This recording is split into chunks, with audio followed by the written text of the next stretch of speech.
My name is Jamie Piles. I joined Samaritan in December of 1996. We were homeschooling our kids, and we were already thinking outside the world's box, if you will. And I saw a little tiny classified ad about this new kind of idea I'd never heard of before. My first reaction was, that's the kind of thing that we would do, isn't it? And so I finally called the number, talked to them, and the more I asked them questions, the more I liked their answers.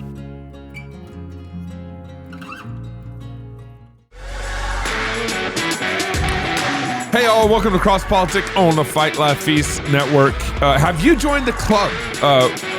When we get an army of people supporting us, which we have a small little army, a couple thousand, and as we grow that club, it really does free us up to produce more content and to do more things. So $10, $25, $50 a month, just a couple cup of coffees every month goes a long ways for us. So please join our pub army.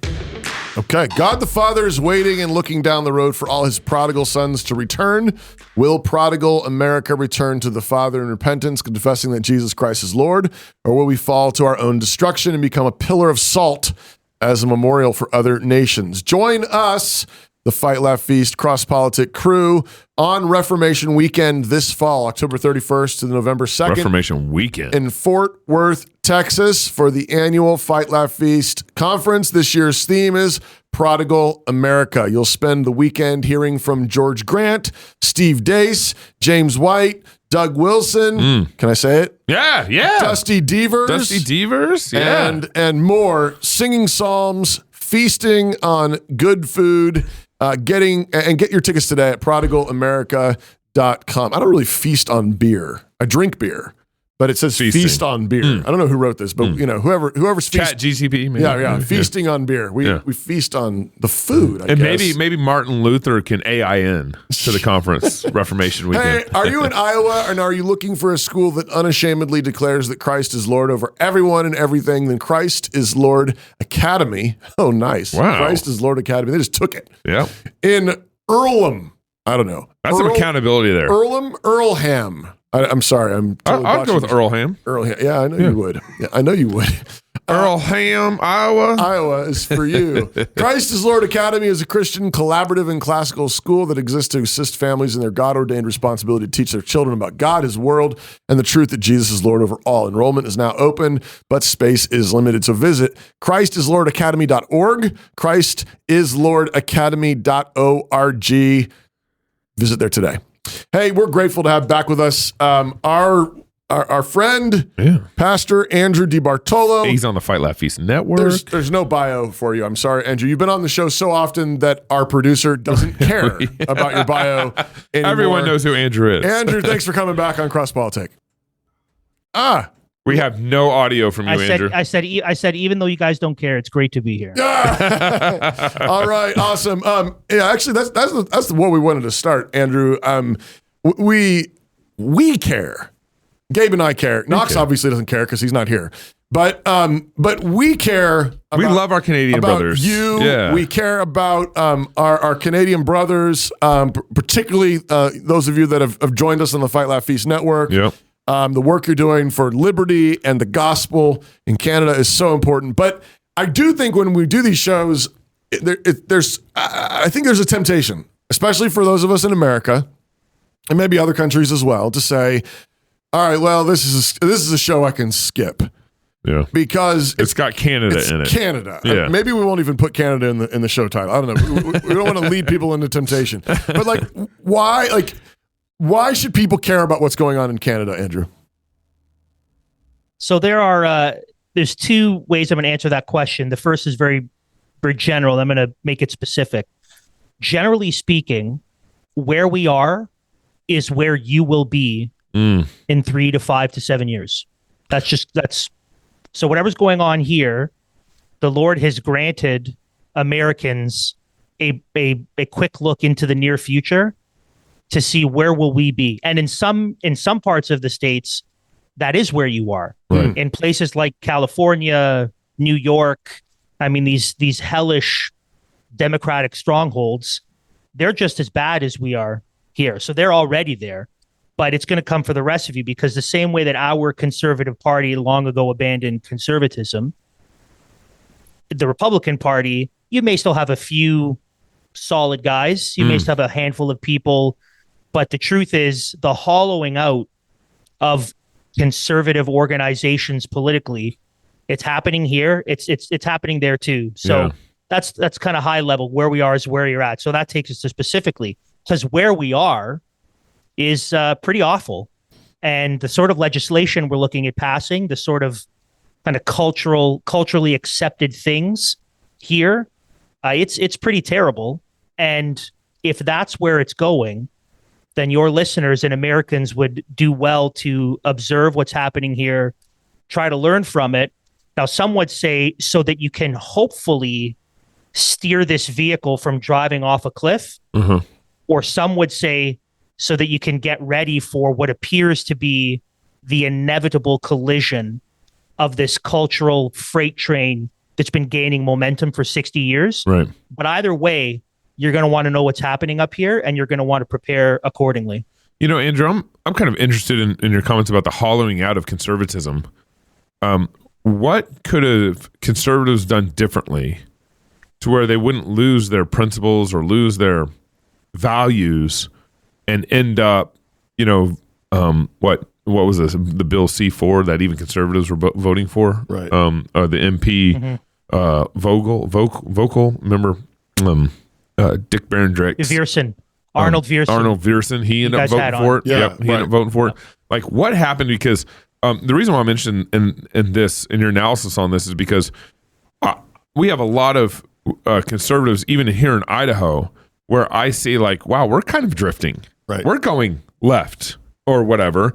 And is it because the good conservatives aren't crying foul loud enough? Or, you know, what's going on? What happened, you know, it sounds like this is a 40, 30, or 30, 40, 50-year-old problem in Canada where conservatives have slowly lost their way.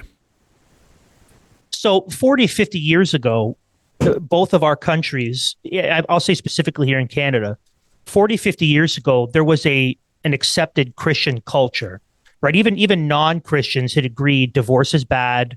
It agreed you can't just, you know, murder babies up until the point of birth. They'd agreed that, generally speaking, pornography is evil and needs to be kept in the dark corners of one's life. So it was kind of a cultural Christianity that ruled the day. And so that forced not only an apathy among Christians and a real urgency in continuing to press out the kingdom of God, but it also allowed for this myth of neutrality to make it so that, well, everyone just kind of thinks this way. And we don't really have to really drill down on establishing a Christian worldview. We can trust the education system is training our kids well. We also just accept that this is how things are supposed to be. This is how the government operates. So you fast forward to a world that is becoming less and less, or a country that's becoming less and less Christianized, is becoming more pagan, more secular. What you start to find is those people that are supposed to operate these Christian positions themselves were just like the culture was 40, 50 years ago. It was just really Christian on the surface. Now we are to blame. The voters are to blame because we have believed the lie that as long as we vote for the lesser of two evils, and as long as we vote for not the outright demons, just the lesser demons who still support sodomy and infanticide and doctor-assisted murder, but they're going to spend a little bit better than the real bad guys, and they're not going to drive the car over the cliff as much. So we vote for compromised pagans, and by doing so, they realize that they can keep getting our vote by courting social conservatives. We'll tell them that we care about their issues. They'll vote for us because they don't have a long game in mind. They'd rather vote for us than liberals. And we win. We don't keep our promises. We just govern like liberals. And then Christians have been stuck in this position where we've essentially been voting for liberals in blue. So our colors are switched down here. Okay. Up here, the conservatives are blue, the liberals are red. And so we're voting in for liberals in a conservative outfit, but they're pagans and they're compromised. And as long as we continue to say, oh, Lord, anything other than Justin Trudeau, let's vote in the conservatives. That's not repentance. We'll continue to get exactly what we have, which are compromised politicians who won't actually, like, Christians aren't running. The Christians who do run, like the real Christians who run in the Conservative Party here, are either removed from caucus or they find their legs are cut out from under them before they have a chance to win the nomination, which we've seen happen here a few times. So Christians have no place in the Conservative Party, but Christians keep voting for them because they keep saying, well, we're not going to be as bad as the Liberals. And here we are in this position where our entire political system, all the main parties, they're just different shades of the same pagan. And we keep voting them in because we're not principled, because we're apathetic, because we're looking for a quick instant fix. We have no long-term vision for how to build a Christian culture, for how to actually engage in Canada for the glory of God. Because we're weak, we're pain averse, we're risk averse, we're cowards, and we just get exactly what we deserve, which is our current political system. We're the leader of the Conservative Party in Canada is pro-sodomy, pro-murdering preborn babies, pro-doctor-assisted murder and suicide if people are old. He's actually has no problem with trans madness as long as it's adults. That is the leader of our Conservative Party here in Canada. It's a complete joke. How about the guy challenging him? How about the guy challenging him? Is he any better? The guy challenging him. Oh, you mean Trudeau? You mean blackface Trudeau? Yeah, challenging blackface Trudeau. This is an unpopular position among many Christians and conservatives, but this is my assessment. The only difference really on a fundamental worldview level between Justin Trudeau and Pierre Poilievre is that at least Trudeau lets me know he wants to destroy me outright. Yeah. Poilievre feigns a care and feigns a conservatism, but he's going to bring the same destruction, only he's going to stab me in the back. There's no real fundamental difference between them. They're the same person. And I think that Canadian politics, I've said this before, Canadian politics is basically like a WWF match.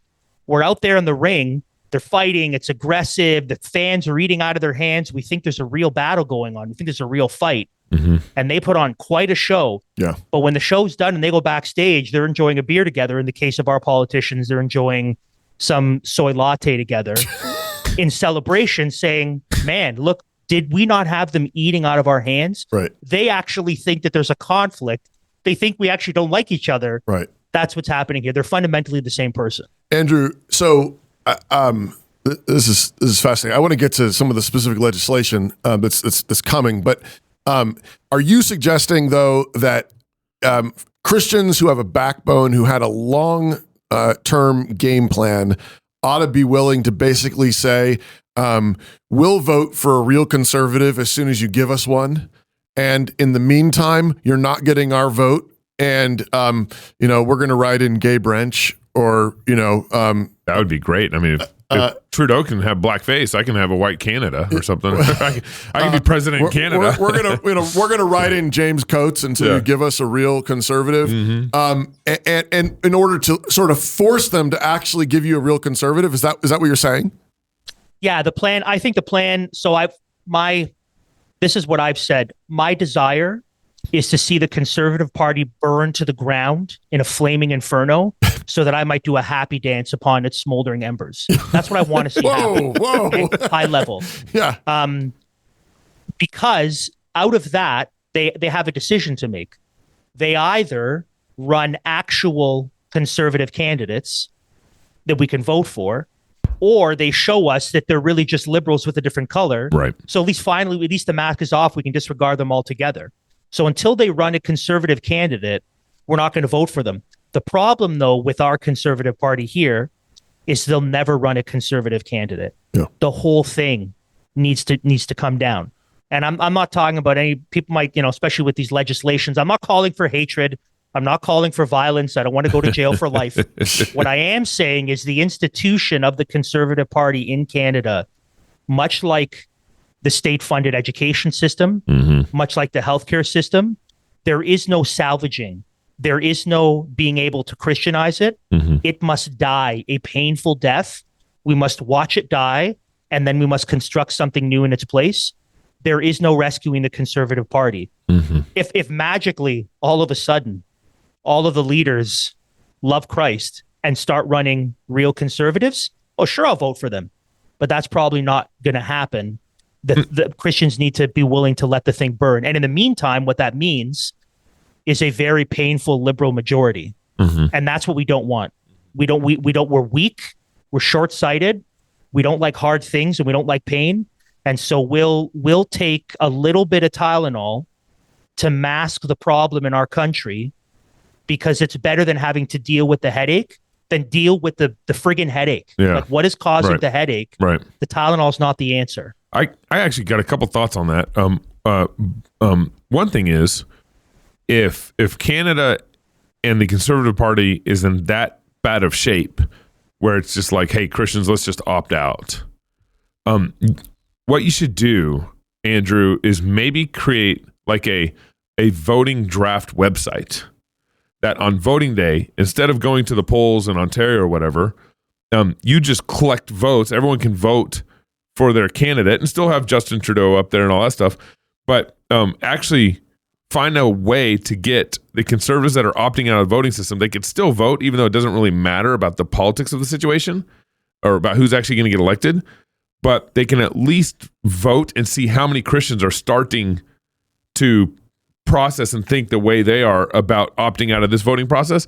And I'll vote for, have Andrew DeBartolo run, James Coates, whatever, Jacob Rayom, whatever, and still have the other candidates on there, but see if you can start getting momentum for these other, for this third way of voting, basically, is what you're proposing. And then by the time, maybe you could build up 30,000 votes across Canada.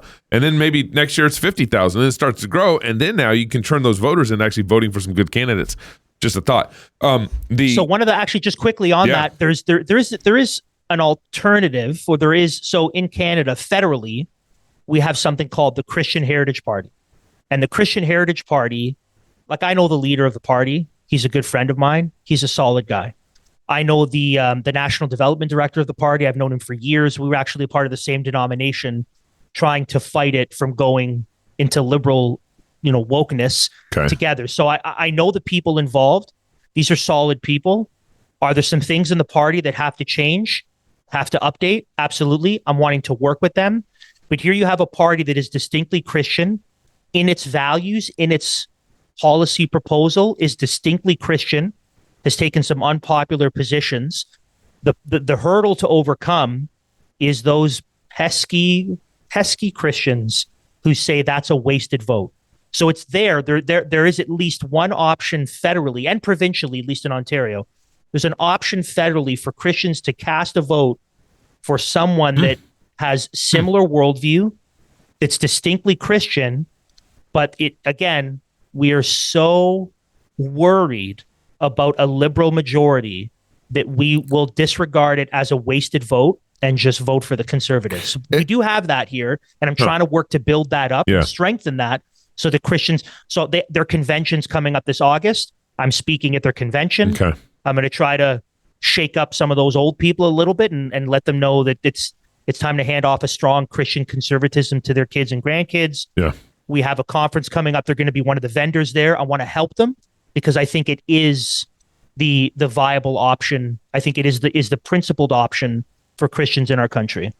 Andrew, what about the argument though that says, I get that there's some Christians who the only thing they fear is the most liberal guy getting elected. But what about the principled Christian who says, no, I think this so-called conservative is a complete chump, but he will drive this car 30 miles an hour slower towards that cliff than the other guy, and I'm just trying to buy time for my church. I'm trying to buy time for my children.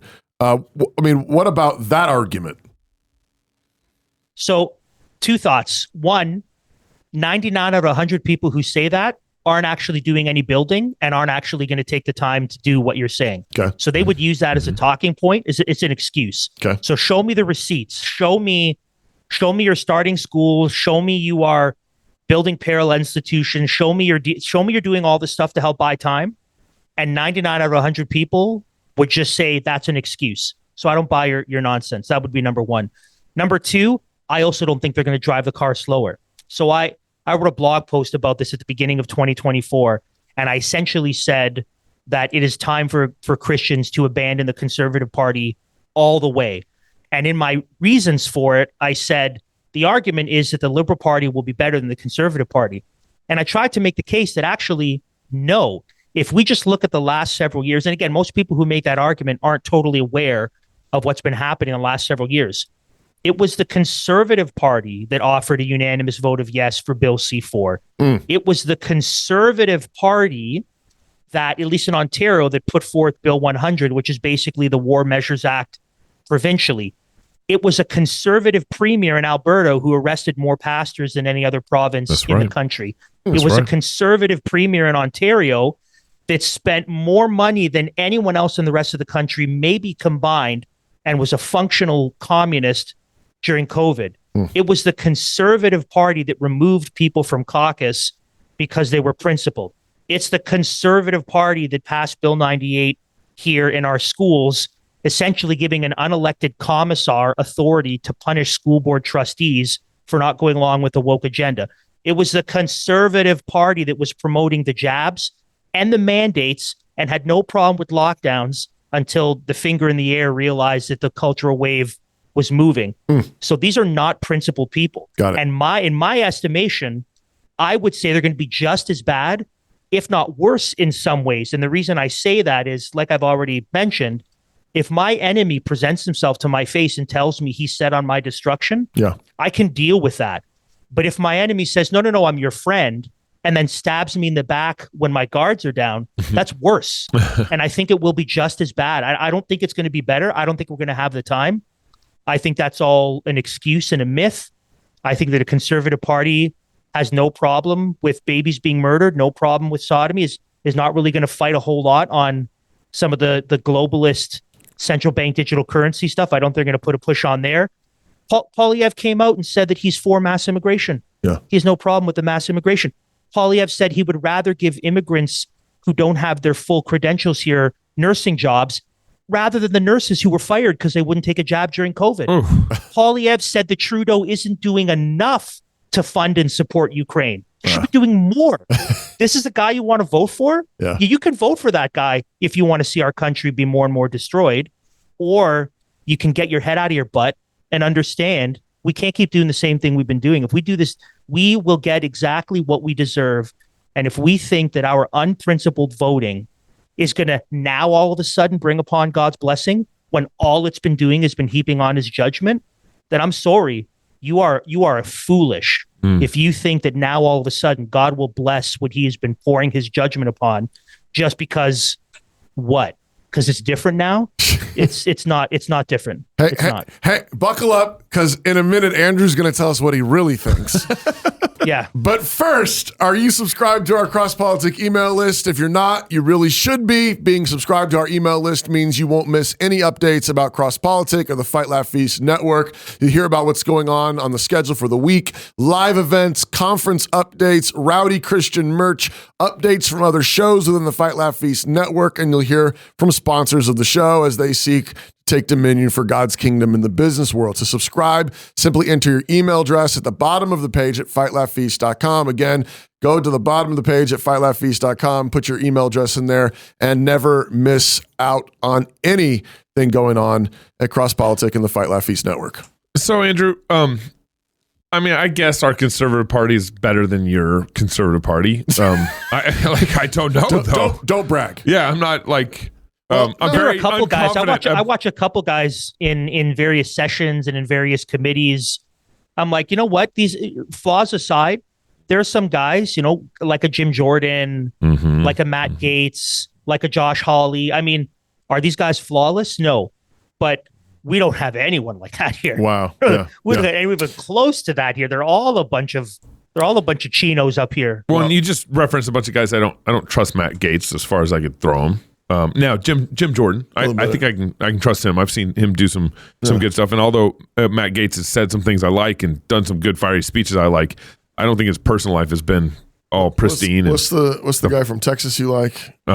Chip Roy. Okay, Chip Roy's a good one. Yeah. But I guess my question is kind of getting at is, at what point do you? But I mean, I can't tell you how many times we've been stabbed in the back by our Conservative Party here in the United States. I mean, George Bush got No Child Left Behind passed. George Bush got TSA passed. I mean, our Patriot Act. The Patriot Act passed here, which implemented TCA in airports. Our governor was the driver here in our state for implementing COVID policies that our city ended up using to have me arrested. And he's a conservative. So at what point do you throw the towel in and say, okay, I'm just done voting conservative because I got to stop the leaky dam that's fixing to break? It's going to get worse. And so I'm going to stop now. Here's where I'm going to stop. Does that make sense? I already threw the towel in several decades ago. With who? Yeah. I don't, just because somebody has an R next to their name, I don't vote for them. Yeah, no, that's true. I register Republican often because there's a couple of Republicans I'm willing to vote for. Yeah. But I don't vote for you just because you're Republican. Yeah, but we're coming up on this presidential election. Like, am I going to vote for Trump or am I going to vote for Biden? The nice thing about Idaho is that it doesn't matter. I know, for us. I know, but that's not fair to most of our listeners. Yeah. It matters in Ohio. Yeah. It matters in some major states, Michigan, Wisconsin. Yeah. I think I can see a principle. I can see a principled argument both ways. Yeah. I can see some people saying he followed through. He gave us conservative justices. We got Roe versus Wade overturned. Yep.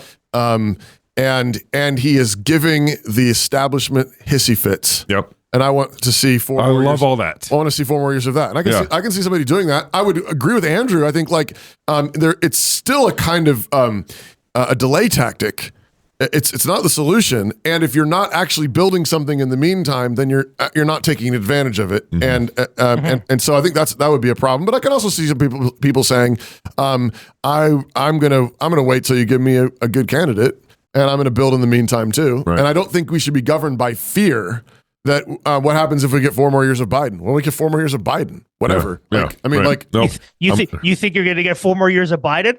Good luck. You might get another 8 months, maybe. I mean, it depends. If they replace the strings that the puppeteers use to hold him up, then maybe you get another 4 years. Maybe, like if they put some really good juice in him before his public speaking, maybe 4 more years. Weekend at Bernie's is a real thing. Yep. And it happened for a whole weekend. It's happening right now in the United States. It's a real thing. Okay. So Bill C-367. Mm-hmm. What is that?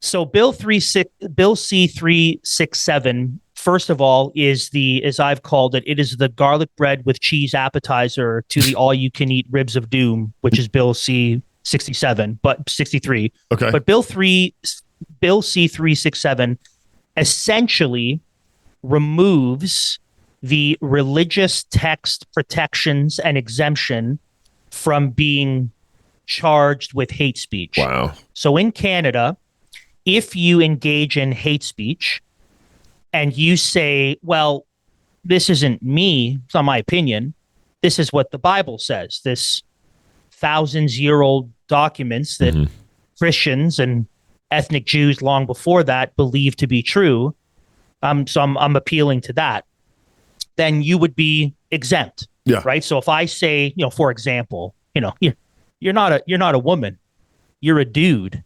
Doesn't matter how much makeup you put on, you're a guy. That's the truth. Oh, that's hate speech. Well, no, this is what male and female he made them. Right. This is me appealing to the scriptures. Oh, well, looks like we can't charge Andrew with hate speech. So Bill C-367 is let's remove those religious text protections and exemptions. Goodness. So now if Andrew says that you're a dude and then he appeals to the scriptures, they'll say, well, sorry. Doesn't matter. You can't appeal to the religious text. You're going to jail. So right now, the maximum penalty under it's Bill C-367 wants to amend the criminal code. So section 319 of the criminal code is where it offers these religious text protections. So this bill would remove those from the criminal code. Okay. And right now, the maximum penalty is 2 years in prison for engaging in hate speech. Now, this Bill C-367 is nothing. This is a grain of sand as opposed to the mountain that's on the other side, which is Bill C-63, which is the Online Harms Act. This is the real doozy that they've been working on for 5 years. Okay. And it's been taking them that long. It was first Bill C-26, and during COVID, it didn't make it through. And then they've been working on it. And now the Liberal government just a week ago has tabled Bill C-63, which is the Online Harms Act, which is I mean, this is 1984 type stuff. I'm not being hyperbolic. This is dystopian, totalitarian.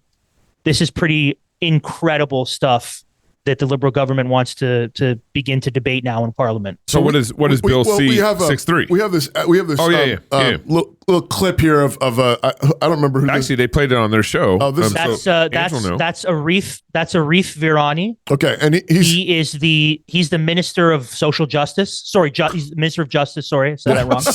He's the Justice Minister. Yeah. And he's the Attorney General of Canada. Okay, let's roll the clip. So here he is presenting the bill. Profit cannot be prioritized over safety. Right now, it is too easy for social media companies to look the other way as hate and exploitation festers on their platforms. This bill will require platforms to do their part and to do better to keep people safe from harm and exploitation, especially our children. Failure to do so will have a price, significant monetary penalties. So, Andrew, what is this bill, and why is this the mountain you said that is like, why is this way worse than taking away the Bible as a defense for speech? So the first thing it does is it actually ups the maximum penalty in the section of the criminal code I just mentioned. So right now, the maximum penalty is 2 years in prison if you engage in hate speech. One of the things that the Online Harms Act wants to do is increase that maximum penalty to 5 years, and then without the religious text protection. Goodness. So that's one thing. Yeah. But that's, I mean, the whole framing of the bill is we want to protect kids from bullying, hatred, and kind of unfettered access to sexually explicit content. Sure. And I mean, we showed that clip in our show, and what's amazing to me is right out of the gate, profit can't be more important than safety. I mean, right. Other than murdering babies and jabbing your population, other than that, profit can't be more important than safety. So I don't believe a word out of his mouth. Right. You care about kids. No, you don't care, but you're cutting their penises off. You don't care about kids. That's a lie. Yeah. So chopping them up their mother's wombs. Yeah. Like you don't. Yeah. We care about safety. Right. Whatever. Yeah. So that's how the bill is being framed. We care about the safety of kids online. The problem is when you start getting into the specifics of the bill, and the legislation is massive. I mean, it is a very, very long read. It wants to amend the criminal code. It wants to amend the Human Rights Act. It wants to add legislation. It is this gigantic bill. Overhaul. Wow. It's so one of the things it does is it offers a definition of hatred in the Human Rights Act. So right now, hatred isn't we don't have a definition for hatred in the Human Rights Act, and it wants to add a definition of hatred, which is as follows: an emotion that involves detestation or vilification, and that is stronger than disdain or dislike. So if you're accusing someone of engaging in hate speech, and your definition is a really strong emotion, that seems like there's quite a bit of wiggle room for them to charge you, isn't there? Yeah. And to find you guilty. That seems pretty vague. So this definition of hatred is problematic. The penalties, when he talks about hefty penalties, I mean, that is the understatement of the year.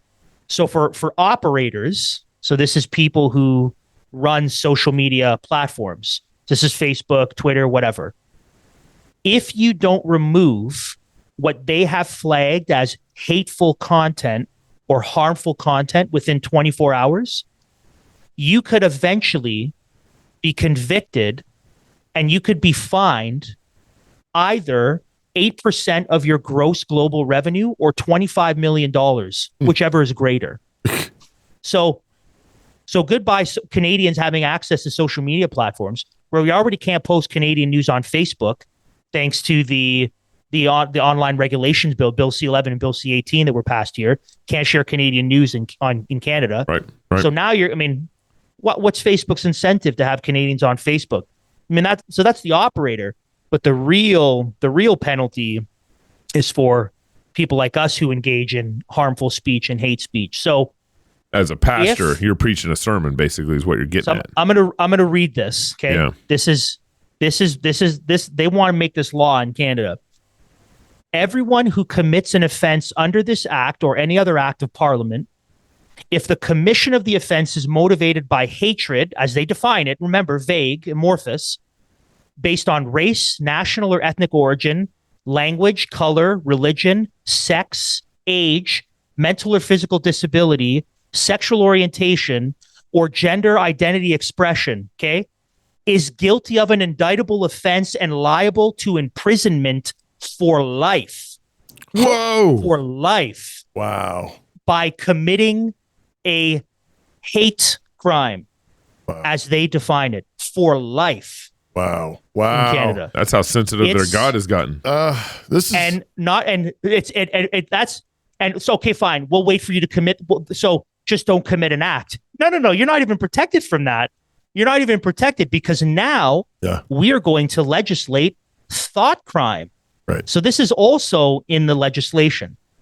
The provincial court judge may add any reasonable conditions to the recognizance that the judge considers desirable to secure the good conduct of the defendant, including conditions that require the defendant to, and this comes right after, if someone files a complaint or says, I suspect that someone is likely to commit a hate crime, that the defendant can either have electronic monitoring device, can be placed at their residence at specific times.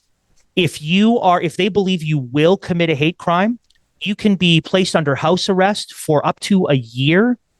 And if you've already committed a hate crime, as they define it, and again, they think that someone says you may commit a hate crime because you've already committed one, you could be placed under house arrest for 2 years before you actually committed the crime.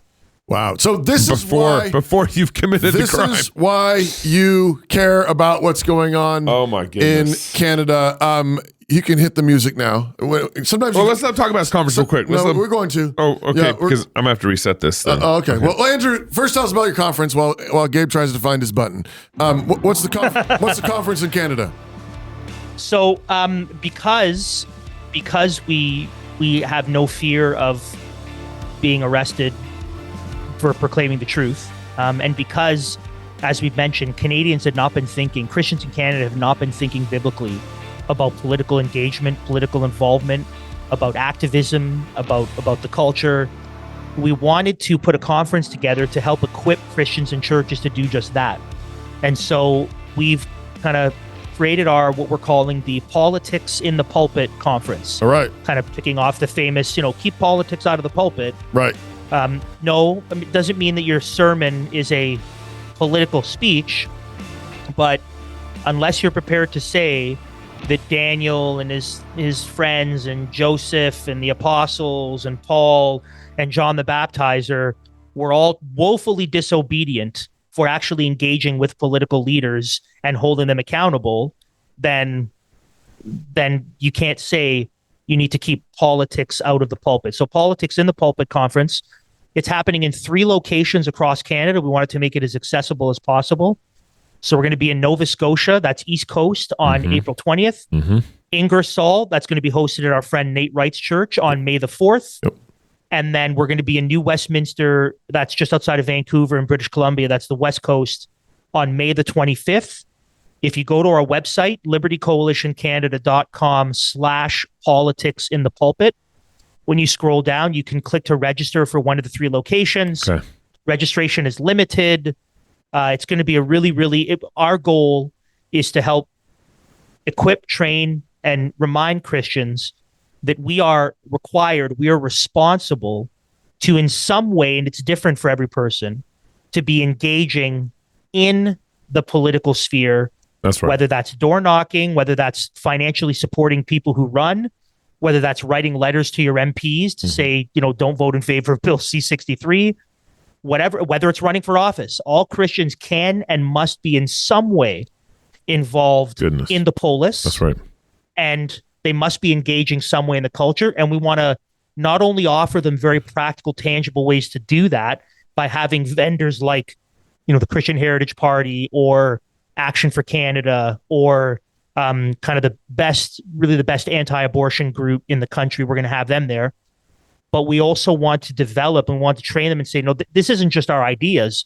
this is what the scriptures teaches. Romans 13, properly understood, demands that the church realize that they must hold the state accountable. Right. Otherwise, who will tell them to obey God's law? Right. That's our job. So I think it's going to be a blessing for our country. I think that it'll help Canadians and Christians to think more critically about these things and to push back and engage and just abandon neutrality, abandon a two kingdoms idea of political engagement, and be faithful like our ancestors in the faith have been faithful. Well, thank you a ton, Andrew, for coming on the show. LibertyCoalitionCanada.com. LibertyCoalitionCanada.com. If you're up there, check out one of those locations. Attend. Love your neighbor. Pray for Canada. Yeah. If you're single, get married. If you're married, have kids. If you have kids, go baptize them, including your twins, Andrew. Until next time, love God with all your heart, soul, mind, and strength. Love your neighbor as yourself. Go fight, laugh, and feast. This is Cross Politic.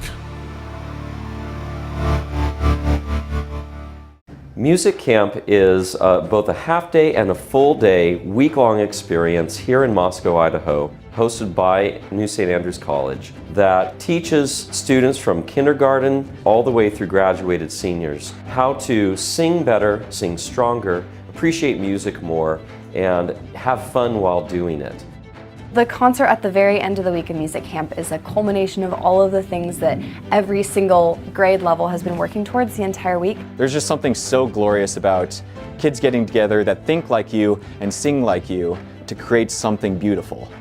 There are songs that everyone sings all together, all of the students. There are songs that the congregation sings with the campers, and the fact that we can have such a beautiful product at the end of such a short amount of time, it's really, really great. We also have a recital that students can audition for throughout the week. And if you get chosen, you get to play for all the kids at camp. That's a neat part of the camp, particularly as the students perform, because they get to see their own friends up there. It's an encouragement to the younger students who aren't as advanced yet and are playing, and maybe encourages them to want to keep practicing. There's always something new to learn, and there's always a new way to sing things. It's all around just a really great time, and it'd be a great time for anyone, no matter what the skill level.